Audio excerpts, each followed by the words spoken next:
Alex Vanderswan as the next person who would be criminally charged in the Robert Mueller special counsel investigation bingo game. Did you have a square marked Alex Vanderswan? Alex Vanderswan. Alex Vanderswan? Alex Vanderswan. Alex Vanderswan was really not on anybody's bingo card. Alex Vanderswan, who nobody had ever heard of before today. Alex Vanderswan.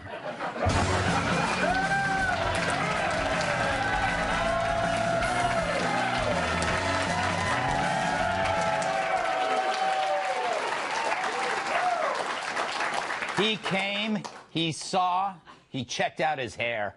By the way, what a nice picture that is. Look at that. I'd love to watch that guy speak. Oh, boy. Let's see.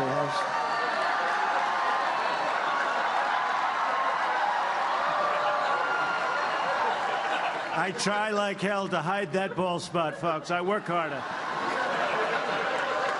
Doesn't look bad. Hey, we're hanging in. We're hanging in.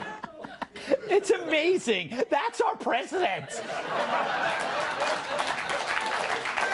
How did this happen? How did this happen? All right. But he turned insults about his golden mane into a golden moment. And you know, it's hard to rip him on his locks when he's just better at it than you are. So on Friday at CPAC, President Trump touched on pretty much everything, talking like your rich uncle who simply doesn't give two or three. You be the judge of how many he doesn't give. My favorite part, when he explained plainly why people do lousy in midterm elections. What happens is you fight so hard to win the presidency. You fight, fight, fight. And now only 2 years. That's a very short period. And by the time you start campaigning, it's a year. And now you got to go and fight again. But you just won. So nobody has that same drive that they had. So you end up not doing that well because the other side is going, they're crazed. And by the way, they're crazed anyway, these people. They are really crazed. Try to remember, has anyone ever done that before? It's the best election advice I've ever heard. And of course, any Trump speech wouldn't be complete without an honest self-assessment. My administration, I think, has had the most successful first year in the history of the presidency. I really believe that. I really believe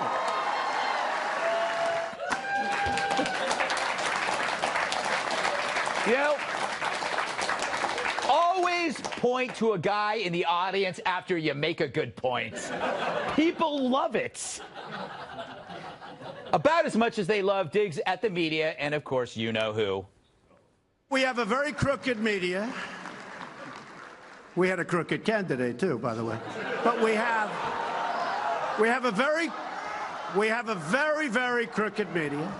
All right. And just to make sure no one felt left out, Trump made sure to call out walking driftwood sculpture, John Kerry. If somebody said death to America while I'm signing an agreement and I'm president, I immediately say, what's going on here, folks? I'm not signing. What's going on? They just kept going. Kerry. Kerry may be the worst negotiator I've ever seen. The worst. Everything's the worst. Or a disgrace. Finally, if there was any doubt about the border wall, he got right to the point. Don't worry, you're getting the wall. Don't worry, okay? I heard some. You know, if Donald Trump is Van Halen, then Build the Wall is his Hot for Teacher. But you got to ask yourself, why is this so entertaining and so refreshing? I mean, sure, it's totally populist, filled with red meat galore, with obvious go-to applause lines for a ready-made audience. But there's more to it than that. Trump's good at taking slings and arrows directed at him and then turning them into armor. And in a world where the left is heading straight into the humorless void of identity politics, where all jokes go to die, we have a guy charging in the opposite direction into the other world known as fun. He's also an historical first. I call it an entertainer-in-chief. He wanted two things in life: to host a TV show where he could talk about stuff, but also be president. At 71, he managed to combine both. No wonder he's having a ball. And that's my final point. He is having a ball. And maybe so should you, for now.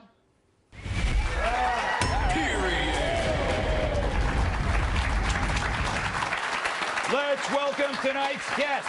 He is so tough, a bed of nails sleeps on him. Retired U.S. Army Lieutenant Colonel and Fox News contributor Alan West. She is so bright, lighthouses call her for advice. The Federalist staff writer, Bree Payton. And there aren't enough tissues for all of her issues. National Review reporter, Kat Tim. It's okay. And here is an interesting fact. He doesn't own a ladder. Former bodyguard and my massive sidekick, Tyrus.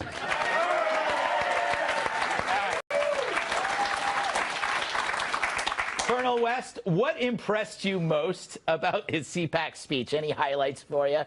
Well, yeah, I think the most important thing, if you've ever read Saul Alinsky's Rules for Radicals, and he always talks about how you can use ridicule against your political opposition. And you're absolutely right. This guy, no matter what you throw at him, he takes it and turns it back against them. And they're completely frustrated, as if there is nothing that we can say or do that gets under this guy's skin. Mm-hmm. And so when you look at a person that understands entertainment, he is his best public relations firm, and I think he just had fun at CPAC. He went out there and he told his story. Yes, he did have fun. But, you know, Bree, Colonel West makes a good point about, like, it's always the left that's kind of, like, able to insult. And finally we have, like, you know, Triumph the insult dog as president. Yeah, you're exactly right. I think my favorite, speaking of insults, I think my favorite part was when he called the Democrats out for hating freedom. And I think if there's anything we could learn from the past 8 years, it's that they do that. Or as soon as they get in power, I mean, right now in San Francisco, which is a super leftist commie city. I mean, I'm from California. I know how it is over there, right? Right. And they're going after a crisis pregnancy center because their website ends up on Google at times when they don't like. Right. Okay, so this is the kind of thing we're dealing with. Yeah. And he's calling them out for that. And, you know, I think if the shoe fits, wear it. It's obvious that Democrats want us all to be miserable, and he's just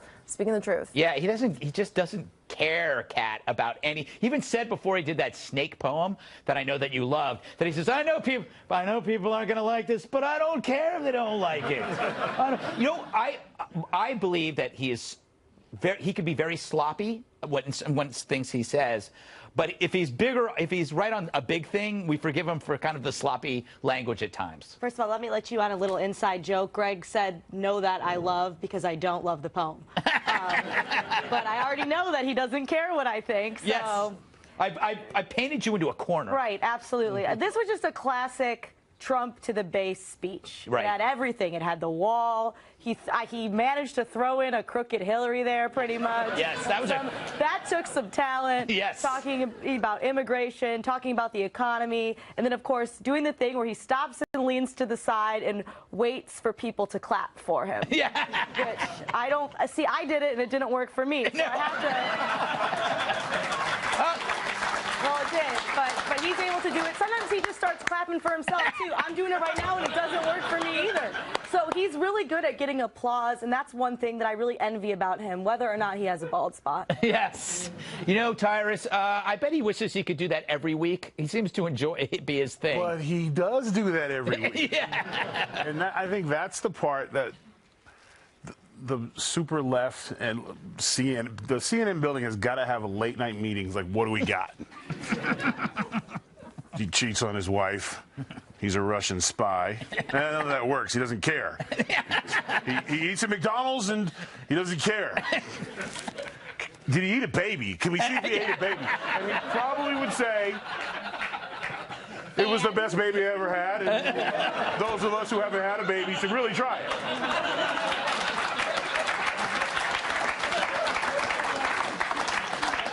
I don't know what to make of that. I will say this. What you're with with him because it doesn't bother. It might have bothered him before. You know, you've been in that. I've been in that relationship where she don't care anymore, and you try to say things to hurt her feelings, and she don't care. That hurt when you said that, like when she gets home and tell her you're always late, you're irresponsible, and she goes, mm-hmm. But I try to. Now it hurts me because it devalues my fight. Works. Yeah, see? Okay. Yeah. You got to throw it back on him. Okay. Well, he is the first entertainer in chief. It's an interesting thing, you know, that the ability to combine two life wishes into one thing is pretty amazing. Well, the interesting thing is that, you know, you have normally had the typical Republican president or whatever that comes out and talks about all these policy things. The debt sucks. Yeah. Deficits suck. And everyone just sitting there, I can't connect. I don't get it. But this guy, he brings people in because they find it funny. They find it engaging. And you know what? They're getting money in their pockets, too, on top of that. It's a win-win situation. That's and true. then you trot out someone like a Keith Ellison or Nancy Pelosi or all those CNN folks, and they're Debbie Downers, man. Yeah. I mean, that's what you see. Yeah. All right. And that's an up point to Keith. Still to come, we'll discuss the president's meeting with those affected by gun violence. And later, Nancy Pelosi's got some border wall alternatives. Plus, a CNN reporter confronts an elderly Trump supporter. It's a cornucopia of dumb ideas.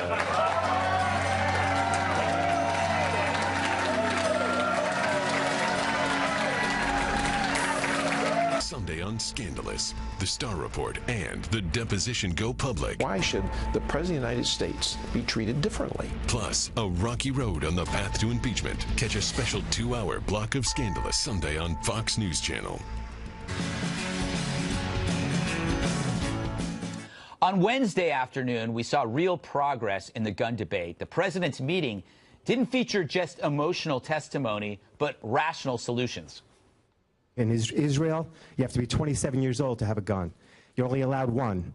They tax the guns. You have to go through significant training. When somebody shows signs of hurting themselves or someone else, you can take their gun away from them. They won't get past point one. They go through the metal detector. Their bag go through the machine. So it was pure civil discourse. Then came CNN's town hall, which wasn't. Can you tell me right now that you will not accept a single donation from the NRA in the future? Your comments this week and those of our president have been pathetically weak. But I want to explain to you why you would not. And I want to be allowed the opportunity, which is why I am here. Let me answer the question. Let me answer the question. You can shout me down when I'm finished, but let me answer Emma's question. That's a huge... Wait a second. Wait a second. You guys, if I can't hear her statement, I can't come up with a rebuttal. I don't know, CNN. If booing and heckling helps create dialogue, why not hand out tomatoes, too?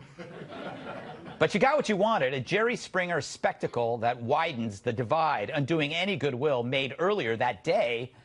Fact is, if you wanted more people to buy guns, that did the trick. By treating the guests like guilty parties, suddenly a law-abiding person is a killer by association. It's a pattern. The media grabs a hot issue and inflames it. Remember their police shootings narrative? The media slathered that issue with emotion and half-truths, creating a recursive rage spiral. The result, the police ended up pulling back, and crime jumped in some cities. And that somehow shocked the media. Meanwhile, witness the practical solutions coming from the White House and this House. Last week, we mentioned the Civil Tag, a database for madmen based on police, teachers, and students' testimony. If you're in that database, no guns, that's it. And clearly, some very important people heard what Tyrus said as well. When 9/11 happened, the planes hit the towers, airports were changed forever. We got the TSA. Our children are getting hit. It's time to change the schools forever. And there's a population out there, and I checked, they didn't have the new stats out, but last year's stats was 4.3% unemployment for returning veterans in this country. That's 435,000 trained men who have eyes and ears. We need to have them at the schools. TSA needs to be at the schools. One way in, one way out. Boy, do we need that. And we need it because we've learned of 3 failures so far. The FBI not responding to tips, the police not acting after many, many visits, officers not pursuing the madmen. No wonder Sheriff Israel deflected the wrath onto Dana Lash. I understand you're standing up for the NRA, and I understand that's what you're supposed to do. But you just told this group of people that you are standing up for them. You're not standing up for them until you say, I want less weapons. Amazing. But it was those errors that led to Trump's bluntness. The teacher would have shot the hell out of him before he knew what happened. Now, the media is going to smirk at that, but that's what you get after a paralysis of analysis. Rational solutions exist, but the media, clouded by their own bias, acts like they've never heard of them before. Instead, they poke fun of Trump's meeting notes. So in the end, compare Trump's meeting and CNN's show trial. Who emerges as the more objective name in news? Maybe CNN should have had more notes.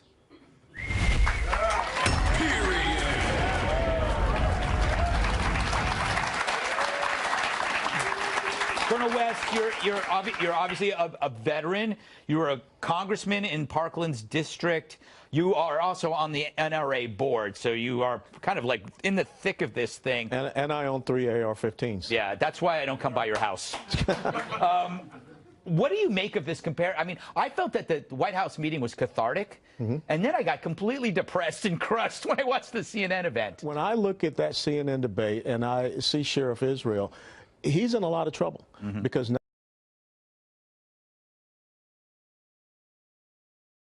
one school resource officer for a school of 3,000. His whole duty is to protect those students, and he failed in his job. Now, what's the criteria to have a school resource officer in the Broward Sheriff's Office? Furthermore, I guarantee you that Sheriff Israel knew about that surveillance video last week, Wednesday. And why are we just now finding out about it? What drives me crazy is that I think Sheriff Israel knew a lot of things at that town hall, and that's why he turned it onto Dana Lash, because there was also, I believe, that officer at the school also had been tipped off about this person before, which blows my mind. Tyrus, I swear after you made that suggestion last week that I heard that suggestion almost verbatim all over the place about after 9/11. Please send your checks to Tyrus. No, look, that's just a common sense thing. I would have hoped there would have been more people like, yeah, you know what? But here's the thing. If you don't want solutions, you want arguments. And that's pretty much what we learned this week. The mistake, like, here's a perfect, like the gun thing. And after what we have, people are attacking NRA like it's a 9-foot monster. Yeah. It's the people of the United States, and it's American citizens who are the NRA, not the people on the stage that are getting attacked that night. So you're attacking your own people. So we need to figure that out really quick, that's not the issue, yelling and screaming about guns. I am not a member of the NRA, but I will be joining, sir, ASAP, because I would like to be a part of that argument. But a motivated individual who decides he's going to kill someone or a group of people or a school or rape a woman, that motivated individual is going to accomplish a degree, however. Unmotivated individual, in this case, is the deputy who had at least 2 firearms and a shotgun in his car.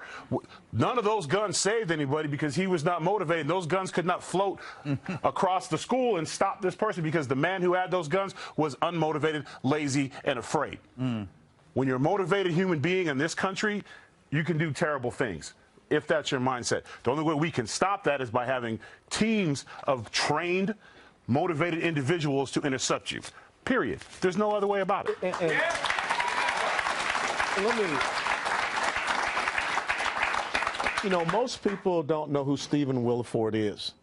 Stephen Williford was the former NRA-trained weapons instructor who returned fire against the assailant at Sutherland and Springs. And he did it with an AR-15. But it's so interesting to me that you never hear that type of story. That the failure of the United States Air Force and also the federal authorities that did not supply the information of that assailant who, number one, had a dishonorable discharge from the Air Force, and number two, was convicted of a domestic violence. And the person that saved that carnage was someone with an AR-15 trained through the NRA. You know, and that's why I feel so strongly about this civil database. But I want to ask Kat, as a libertarian, would you budge a little on gun rights No. No, that's what I thought. Not at all. And watching that town hall, I can't help but think so many people are going to make the mistake of watching that and thinking that the audience there represents America. It does not represent America. There are still very many people in America who understand the Constitution, and they understand that the Second Amendment exists not just so we can protect ourselves, but also for protection of our liberty against a tyrannical government. And you can't forget that. And you can't let the left bully you or shame you or shout out you're a murderer at Dana and make you feel bad and let us give that up because it's too important to give that up. All right. Last word, Bree. What are your thoughts? So my boss actually interviewed Dana about her experience, and she said that it was set up kind of like a WWE SmackDown. She had to walk in between. This is her account of what happened. Yeah. So they had kind of like theme music for each of the panelists that were coming out, and they had to walk out like between the audience Oh, wow. and sit out on stage, and it was like this whole thing. And you could read her full remarks over at thefederalist.com and listen to, you know, what she had to say about that. But, you know, just the way that they set it up, it was very apparent that CNN was not about real solutions, as Tyra said. It was about creating this big, you know, smackdown on TV for ratings. Yeah, and you know, it was the least attractive thing besides a mob is instigating a mob when you know it's because it's so easy to do. And it was like, you know, the CNN, it cemented a divide that meant it to be defrosted. And I saw the defrost happening at that Trump event, and then I saw it being cemented again. And people are I believe people are inherently good until they're in a mob, and then when that mob gets going, anything can happen, and that's what scares me. We got to move on, but all right. Producer goes, please move on. Nancy Pelosi's awesome idea for securing the border. Just kidding, it won't secure anything, but we're going to talk about it anyway. It's going to be great.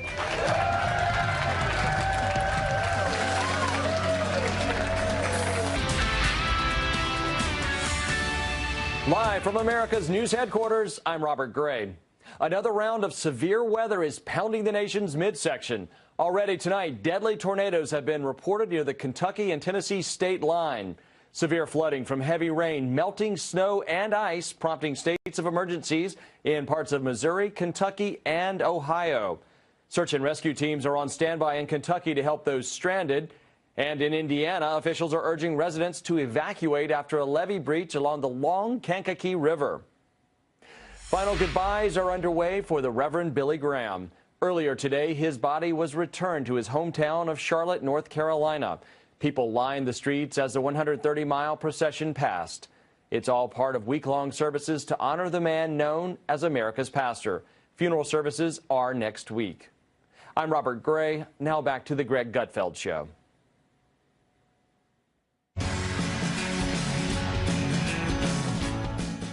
She's the former House Speaker, and her ideas couldn't be weaker. I speak of Nancy Pelosi, who on Tuesday listed a number of measures she thinks could curb illegal immigration.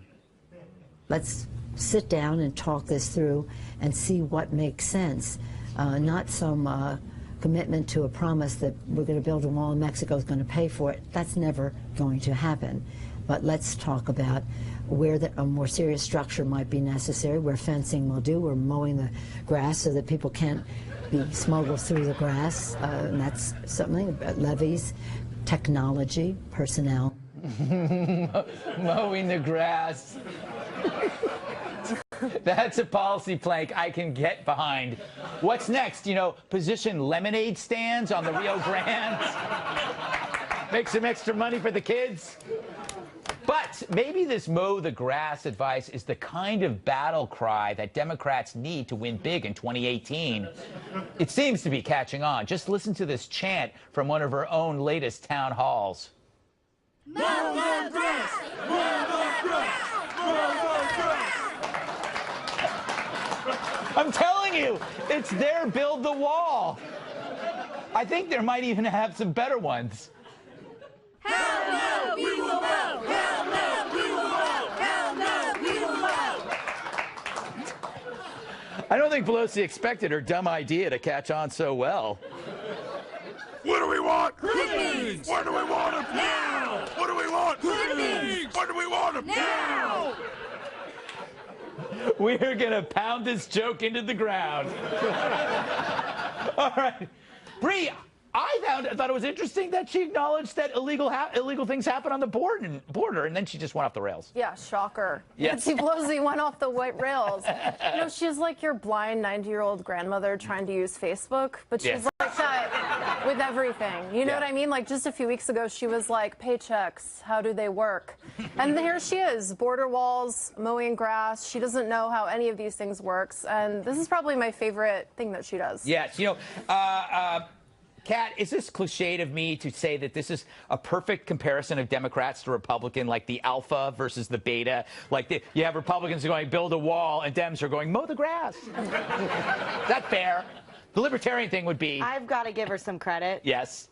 Because I could not think of an idea that stupid if I thought all day long. I'm serious. I'm not a fan of the wall. No. I don't think the wall is going to happen because there just won't be enough votes for the wall. They're just not. Fences will probably be what would happen. I have the solution of removing the welfare incentive so we could save money twice. Oh, good point. That's what I would prefer to do, but... Instead of the wall, you go to the wallette. Yeah. We'll be right back. No, I'm kidding. All right, Tyrus, I think, okay, this is an interesting point. I think it's weird she associates cutting the lawn with Mexico. Now, if she were Republican,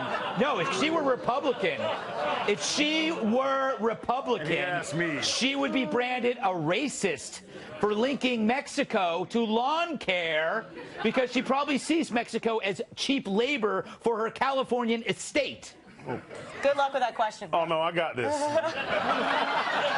I ain't no damn diva.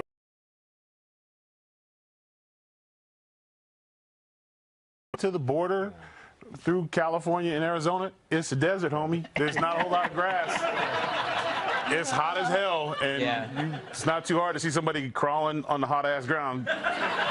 So that's one. And two, if I'm trying to think who I can put this on, somebody I like. If John McCain, who I love to death, came out and said, let's mow lawns. Yes. That'd be it for McCain. That'd be it. No, it would be. That would be it. He would there be like, he's telling them to cut grass. Yeah, no, that's exactly. You know, and she has, but forget all that. I said it time and time again. Can you put a close-up? Democratic Party, stop talking. Deplorables, crumbs, lawn mowing.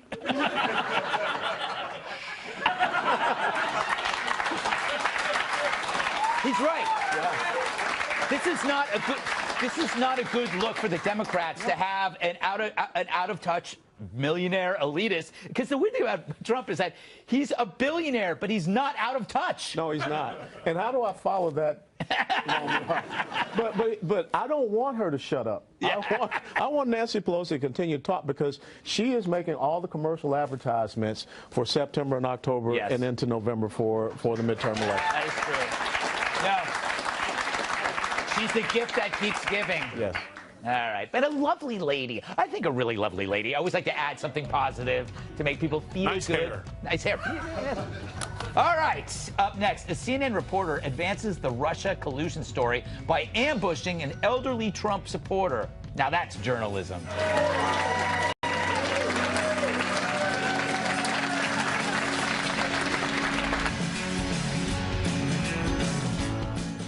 Oh, not again, CNN. So we know from that Mueller indictment that some pro and anti-Trump rallies were organized by the Russians and that Americans unwittingly participated, meaning they went, but they didn't know Russians were behind the events. We know this. Again, that's according to the federal indictment. So in an act reminiscent of a certain 1950s Senate investigation, watch as this CNN reporter shows up at a Trump supporter's house and hounds her for promoting an event on Facebook that turns out was put on by the Russians. They were not Russians. I don't go with the Russians. That group was Russian. I have nothing to do with the Russians. Well, apparently you did. No. Maybe you didn't know it, but you did. Those people that were with me were all Trump supporters. very, very much so. And okay? all apparently following the direction of groups that were associated with Russians who were actually BS. infiltrated. BS. And please report that. I don't believe that. That's I know all the people that were with me, okay? They were at my meetings. They're all Trump supporters, okay? Mm-hmm. But did you realize that you guys were in communication electronically with Russians? Not me. Oh my, what an Hey, bro, McCarthy, take it down a notch. Anyway, dude, your network, CNN, breathlessly covered the anti-Trump rallies that were held after the 2016 election. And guess who organized them? It wasn't Menudo. So instead of pointing fingers at the Russians who did all this, we're pointing fingers at each other, which is exactly what the Russians want. I just wish Russia would spend less time in our business and more time keeping their tanks upright.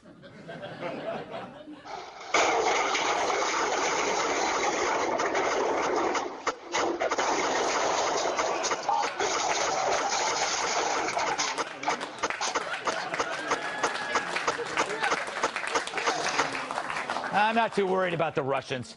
Colonel West, shouldn't CNN need to go on when you get too involved in work, you need to go take a, what do you call a sabbatical? Yeah. Shouldn't the entire network take a sabbatical, go on a Carnival cruise? Yeah. One of those Carnival cruises where the engine, goes kaput and they're just stuck out at sea.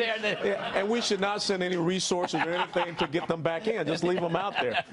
It's so interesting to me listening to this because the person that organizes these women's marches by the name of Linda Sarsour. Of course. Linda Sarsour called for jihad against the White House. Right.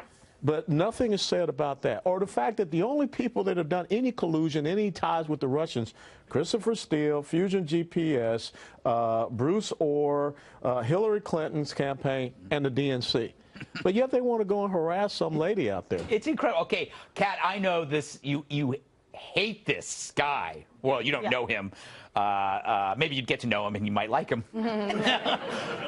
I'm thinking a new show called Ambush with CNN. They just show up at a citizen's house and they chastise them on recycling and a non-electric car, and maybe it has a Trump bumper sticker. Right. Leave the little old lady trying to use the internet alone.